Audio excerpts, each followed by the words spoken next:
All right, guys, reminder here today, minimum PPE is required. It's hard hat, safety glasses, respirators N95, vest, pants, and safety boots.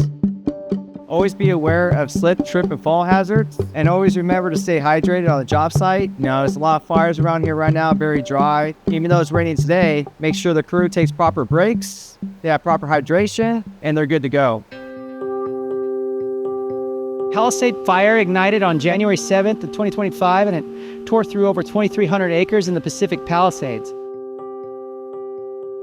The winds picked up really bad. There was a few days where the winds were up to 100 miles an hour, and it just spread. The embers went everywhere.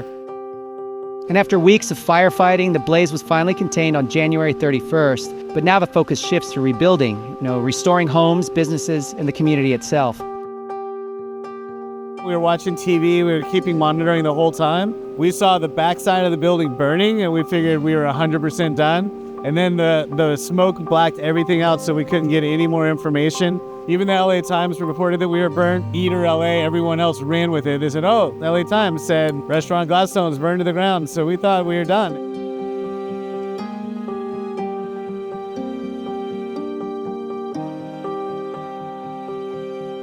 It was probably the next day or even late the next evening that we found out the restaurant wasn't burned down, that we were still here.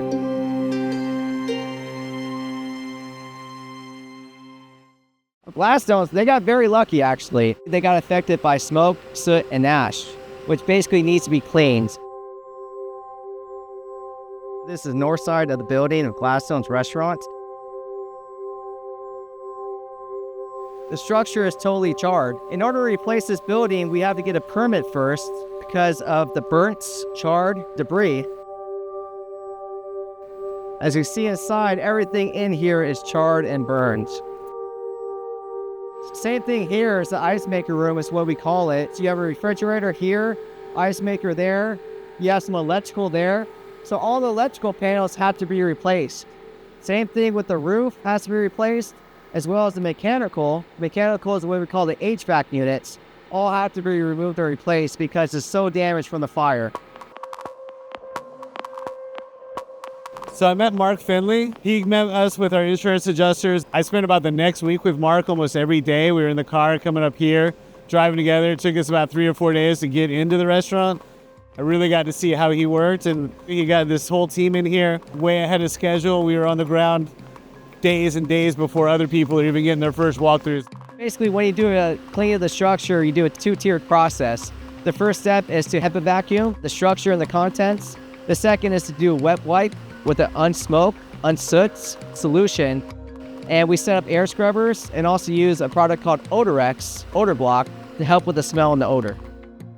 As you can see over here, what we do is set containments.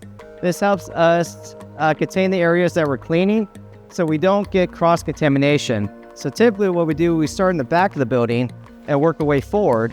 And once the area is clean, we seal it off with the containments. And we keep moving forward. And that way we don't cross-contaminate and bring soot and ash into the areas that have already been cleaned. We're going to be down 3 to 6 months. We can't say for sure because of the burn in the back. We do have to go through plan check. We're really just trying to get it up and running as soon as possible so we can start serving. There's a lot of people working out here. There's a lot of work crews and first responders that don't really have anywhere to eat. There's a lot of people visiting their houses in the community and there's nothing there for them. We're just trying to figure out what's next. We don't really know for sure, but once we do get open, we'll be able to bring people back in a timely manner. The fact that this building didn't burn down, only sustained soot and ash damage, we can restore it.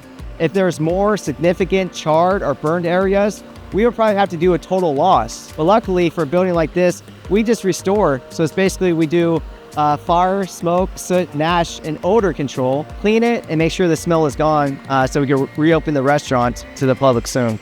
We had a lot of smoke damage, a lot of fire, soot all over all the equipment and the electronics. So there's a lot going on in there. We still have a chance to rebuild, and that's the best thing.